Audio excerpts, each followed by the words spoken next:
Një jetë reale, po e nisëm sot pak më ndryshe. Ja ku jam desha me dërgu diçka në Kosovë me M-Transport, ju e dini që dërgohet mas miri. Busat i kanë shumë të kompletuar dhe shumë të mirë. Zeki është shumë i fortë dhe i mirë. Edhe erdhi Zeki me marrë një piano, po e dërgoj për Kosovë. Mos harroni me M-Transport. Zeki, hajde pak luçk. Hajde pak t'ju dërgojmë shqiptarëve që jeni më të fortët. A jeni apo s'jeni? Përshëndetje, me të fortit gjithmonë me të fortit. E fort kishte kjo. Të fortit gjithmonë shkojnë me të fortit. Gjigantat gjithmonë shkojnë me gjigantat. Zeki, çu çfarë do shku puna me M-Transport? Po, la zoti, deri tash mirë është, nuk është keq.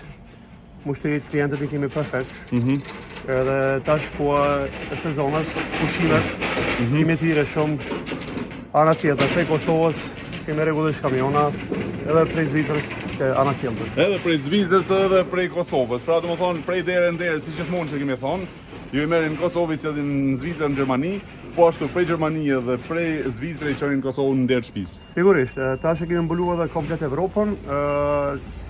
Çdo klient që ka interes prej Austrisë, për shembull, prej Gjermanisë me dërgu material, pikën kryesore në Gilan e kemi në te rruga e Cernicës.